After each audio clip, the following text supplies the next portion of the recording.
जय श्री कृष्णा। आप निश्चित ही बिहारी जी का अपने भक्त पुजारी के प्रति प्रेम देख करके भाव विभोर हो जाओगे। एक राजा ने भगवान कृष्ण का एक मंदिर बनवाया और पूजा के लिए पुजारी को लगा दिया।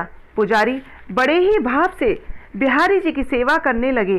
भगवान की पूजा अर्चना और टहल करते करते पुजारी की उम्र बीत गई। राजा रोज एक फूलों की माला सेवक के हाथों भेजा करता था। पुजारी वह माला बिहारी जी को पहना देते थे। जब राजा दर्शन करने आता वह माला बिहारी जी के गले से उतार कर राजा को पहना देते थे। वह रोज का नियम था। एक दिन राजा किसी वजह से मंदिर नहीं जा सका। उसने एक सेवक से कहा, माला लेकर मंदिर जाओ, पुजारी से कहना आज मैं नहीं आ पाऊंगा। सेवक ने जाकर पुजारी को माला दे दी और कहा कि आज महाराज का इंतजार मत करना पुजारी जी। और सेवक वापस आ गया। पुजारी जी ने माला बिहारी जी को पहना दी। फिर उन्हें विचार आया कि आज तक मैं अपने बिहारी जी की चढ़ी माला राजा को ही पहनाता रहा हूँ। ये सौभाग्य मुझे नहीं मिला।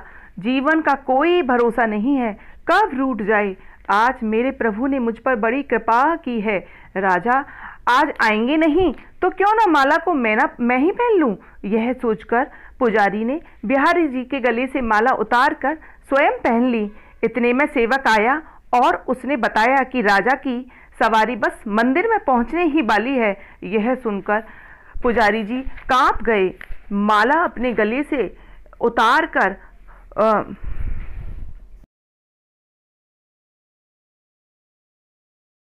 कि यदि माला मेरे गले में राजा ने देख ली तो वह मुझ पर क्रोधित होंगे। इस भय से उन्होंने अपने गले से माला उतारकर बिहारी जी को पहना दी। जैसे ही राजा दर्शन को आया, पुजारी ने नियमानुसार फिर से वह माला उतारकर राजा के गले में पहना दी। जब राजा माला पहन ही रहे थे तभी राजा को माला में एक सफेद बाल दिखा। राजा सारा माजरा समझ गया कि पुजारी ने माला स्वयं पहन ली थी और फिर निकाल कर वापस डाल दी होगी। पुजारी ऐसा छल करता है, यह सोचकर राजा को बहुत गुस्सा आया। उसने पुजारी से पूछा, पुजारी जी यह सफेद बाल किसका है? पुजारी को लगा कि अगर मैं सच बोलता हूँ तो राजा मुझे दंड दे देंगे, इसलिए जान छुड़ाने के लिए कहा, महाराज यह सफेद बाल तो बिहारी जी का है। अब तो राजा गुस्से से आग बबूला हो गया कि ये पुजारी झूठ पर झूठ बोले जा रहा है। भला बिहारी जी के बाल कहीं सफेद होते हैं? राजा ने कहा, पुजारी अगर यह सफेद बाल यदि बिहारी जी का है तो सुबह का श्रृंगार के समय मैं आऊंगा और देखूंगा कि बिहारी जी के बाल सफेद हैं या काले। अगर बिहारी जी के बाल काले निकले तो मैं आपको फांसी की सजा दूंगा। राजा हुक्म सुनाकर चला गया। अब पुजारी रो रो कर बिहारी जी से विनती करने लगे, प्रभु मैं जानता हूँ आपके सम्मुख मैंने झूठ बोलने का अपराध किया है। गले में डाली माला पुनः आपको पहना दी। आपकी सेवा करते करते वृद्ध हो गया। यह लालसा ही रही कभी आपको चढ़ी माला पहनने का सौभाग्य मिले। इसी लोभ में यह सब अपराध कर बैठा मैं। मेरे ठाकुर जी पहली बार यह लोभ हुआ और ऐसी विपत्ति आ पड़ी है। मेरे नाथ अब नहीं होगा ऐसा अपराध मुझसे।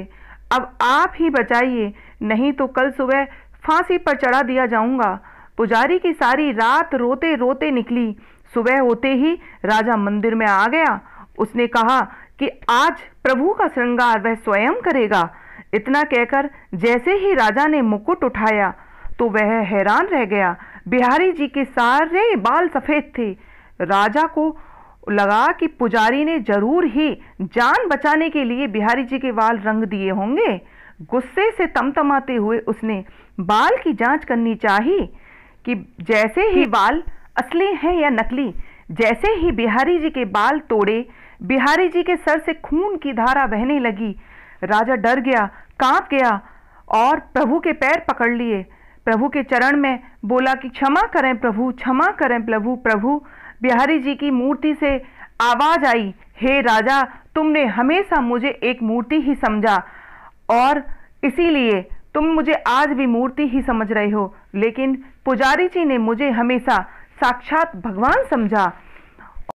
उनकी श्रद्धा की लाज रखने के लिए आज मुझे अपने काले बाल सफेद करने पड़े व रक्त की धार बहानी पड़ी। तुझे समझाने के लिए कहते हैं, समझो तो देव, न समझो तो पत्थर। श्रद्धा हो तो उन्हीं पत्थरों में भगवान सप्राण होकर भक्त से मिलने आ जाएंगे। श्री वृंदावन बिहारी बांके लाल की जय हो। दोस्तों, यदि आपको बिहारी जी की यह कथा पसंद आई हो तो प्लीज़ इस चैनल को सब्सक्राइब कीजिए और कमेंट में जय बिहारी जी की लिखिए। जय बिहारी जी की।